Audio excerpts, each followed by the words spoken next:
អូខេបាទសួស្តីមួយអ្នកគ្នានេះគឺជាដ្រូន GT3 UAV បាទប្រភេទដ្រូននេះគឺមានគុណភាពល្អទទួលការធានារយៈពេល1ខែពីហាង SRC តែម្ដងណារាល់ការលេងបុកប៉ះពីខូចអីគឺសិតតែមានគ្រឿងបន្លាស់ហើយធានាទៅលើគុណភាពបានន័យថាលេងសុកមានបញ្ហាយើងជួសជុលអត់គិតលុយតែបើថាបងប្អូនលេងប៉ះពីអាហ្នឹងបើសិនខូចគឺផ្លាស់ប្ដូរគ្រឿងបន្លាស់យើងគិតលុយប៉ុន្តែយើង discount ឲ្យបន្ថែមទៀតណាពិសេសសម្រាប់ភ្ញៀវទៅវិហារហើយសម្រាប់ដ្រូននេះมันមានការស្មុគស្មាញក្នុងការលេងទេបាទដ្រូននេះវា design ទៅរកប្រភេទដ្រូន DJI គេហៅ Neo ណាដែលមានតម្លៃ200ជាង300ដែរបាទតែយើងស្រឡាញ់ដ្រូនបែបអញ្ចឹង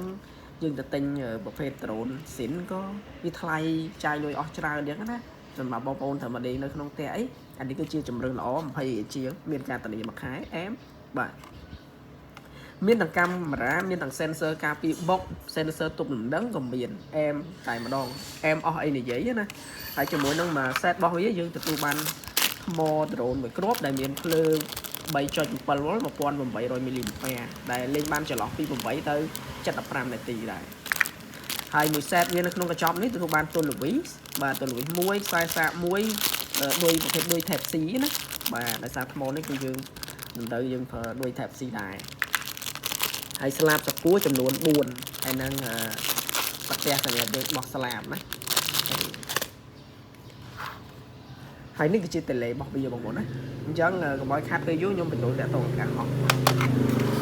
អានេះគឺថ្មអត់ពេញទេដ្រូននេះណាលើបើកដ្រូនប៊ូតុងឡើងបងប្អូនចុចមកបាទទៅបើកទៅកាមេរ៉ានេះខ្ញុំនិយាយឡើងលើចង្កូនហ្វុកហើយបានត្រង់អូខេអញ្ចឹងសម្រាប់តេឡេវាអត់មានស្មុគស្មាញទេទាញនេះមកបើកឲ្យបងប្អូនរុញចុចស្ទីកយើងឡើងលើចុចក្រោមមួយជាប់នេះចូលយើងឆេះបានណាបាទរុញឡើងលើបញ្ឆេះទាញចុចក្រោមបិទឥឡូវយើងមកចេះអាពីរនេះបងប្អូនអាចព្យាដ្រូនបានគួរសមហើយដ្រូននេះនៅពេលដែលយើងភ្ជាប់មួយតេឡេហើយយើងចង់បញ្ឆេះវាយើងរុញមួយឡើងលើហើយបើចង់ឡើងទៅលើយើងរុញបន្ថែមទៅគឺនឹងហោះឡើងលើបើយើងចង់ចុះដីគឺចុះក្រោមណាហើយដល់ពេលបងប្អូនចង់បង្វិលក្បាលដ្រូនទៅឆ្វេងយើងទាញនេះមកទៅឆ្វេងបាទទាញទៅស្ដាំក្បាលទៅស្ដាំបាទ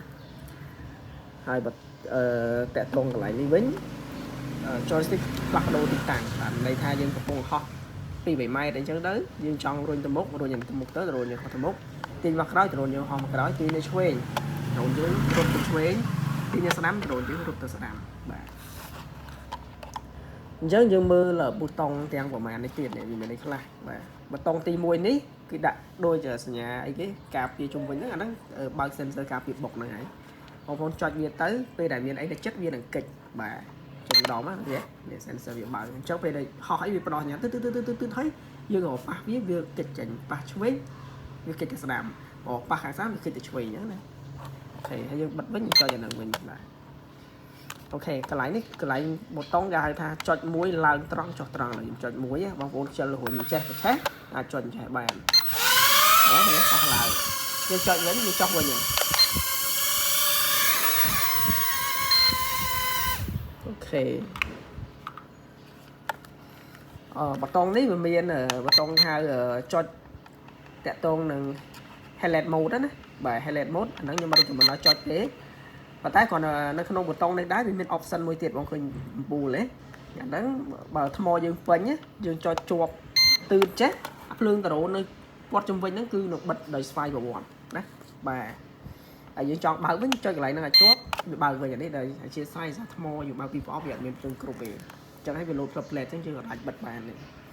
អូខេអញ្ចឹងយើងមើលអានេះគេហៅប៊ូតុងរឡាបបាទចុចមួយទាញទៅឆ្វេងដល់ទាញទៅស្នាមអាឡាទៅស្នាមចុចមួយរុញទៅឆ្វេងអាឡាទៅឆ្វេងអាឡាចេះបែបនេះហើយតាក់ទងនឹងប៊ូតុងនេះវិញគឺប៊ូតុងយើងសេរីឲ្យកាមេរ៉ាឡើងចុះយើងមើលគឺសញ្ញាវាទាញទៅលើនេះទាញទៅក្រោមសេរីកាមេរ៉ាក្រោម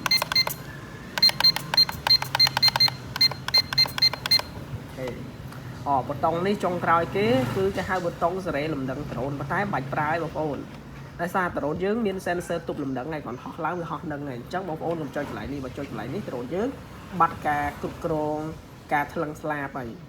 ព្រោះអីមក set ម៉ាស៊ីនគេ set up ហើយអស់ហើយវាមាន sensor ទប់លំដឹងរបស់បងប្អូន ជាយើងសេរីកន្លែងនេះវាខុសវាអាចធ្វើឲ្យដ្រូនយើងរេគាត់ថាខ្ញុំបញ្យល់បន្ថែមក្នុងករណីថាយើងចុចច្រឡំណាគេខ្ចីដ្រូនយើងវិញគេចុចអានឹងប្រេះផ្ដាស់អញ្ចឹងទៅវាអាចដ្រូនយើងទាញទៅឆ្វេងឧទាហរណ៍បើដ្រូនយើងទាញទៅឆ្វេងទាញទៅឆ្វេងយើងចុចប៊ូតុងខាងស្ដាំមកចុចម្ដងចុចទៅឲ្យដ្រូនយើងមកដឹងធម្មតាវិញបើរេទៅឆ្វេងចុចខាងស្ដាំមកបើរេទៅស្ដាំចុចខាងឆ្វេងវិញចុចមិនចុចទៅណាឲ្យដ្រូនយើងហោះនឹងហោះបើដ្រូននេះយើងទាញទៅមុខយើងចុចប៊ូតុងមកក្រោមនេះបាននេះមកក្រោយ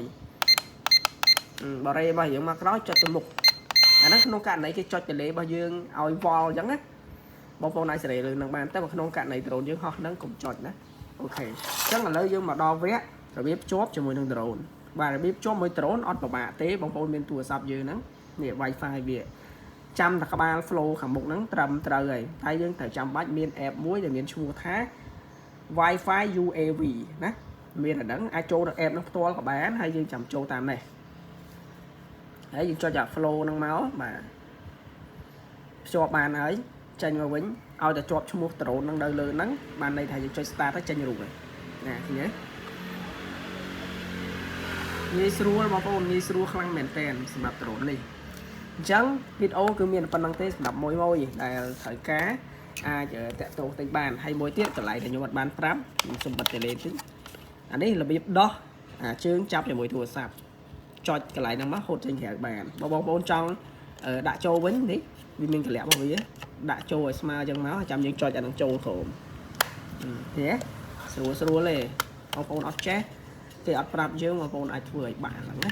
តែបើសម្រាប់ទិញពីហាងយើងគឺយើងស្រាប់ប្រាប់ច្បាស់ណាអញ្ចឹងវីដេអូគឺមានតែប៉ុណ្្នឹងទេអរគុណច្រើន